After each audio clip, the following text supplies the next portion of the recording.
like, what were some of your big takeaways from playing the live games here in the US? Like, if you don't mind everyone sharing. I know sucks. you've talked about it a bit. Yeah. They just like, I mean, it's like there's so much free money. I don't know where it comes from. They're not actually trying to play the game since like they're just, even at high stakes, most people are just playing like tight standard ranges and just kind of trying to guess, or, you know, if they think you're super aggro, they might call you down. But no one is doing anything fundamentally sound. There's so much free money. And they're not working to take that free money. So when you're the guy who's in there playing pots with the fish, playing wide ranges, being appropriately aggressive, picking those spots, and the other regs are sort of either staying out of your way or just fearing you because you're there, it's just like you're inevitably going to get all the money.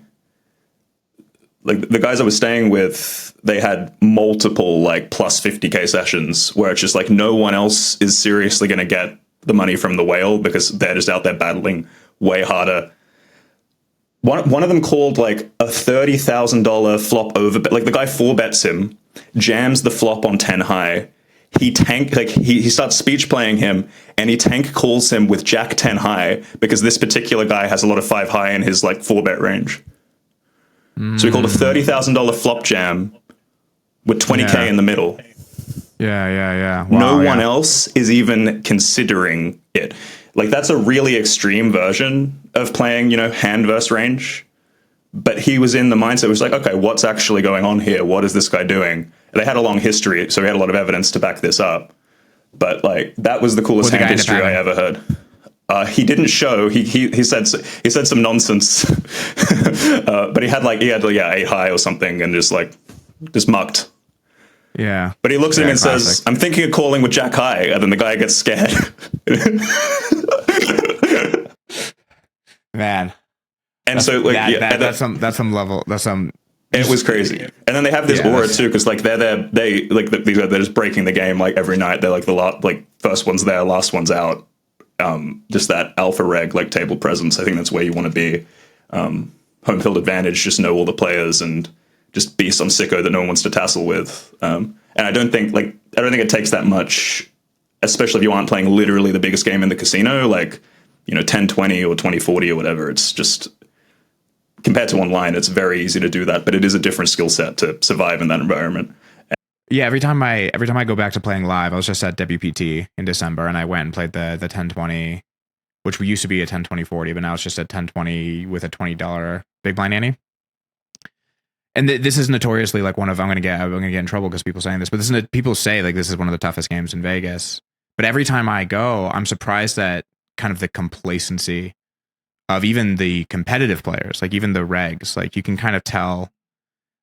I think there's something to live where it just incentivizes, like you can kind of just show up and grind your game, right? Like you can just show up and grind your game and collect your free whatever.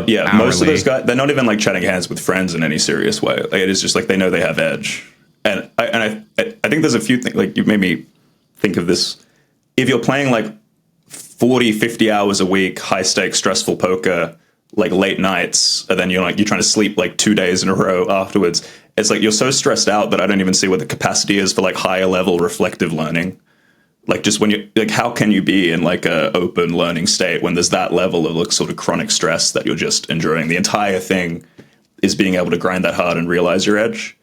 So I think you kind of either have to take time away from it or deliberately cap your volume to fit that in. But those incentives, it's not clear that that's the most profitable thing to do. It really depends on where you're at in the cycle. I mean, I think a lot of it's personal, right? Like you want to live the lifestyle that feels right, that like works right for you, because, you know, if you're the kind of person who wants to just because there's plenty of games in the US where you can show up and collect your $100 an hour and just go home and like not work that hard, not have to study at all, like not really have to improve at all.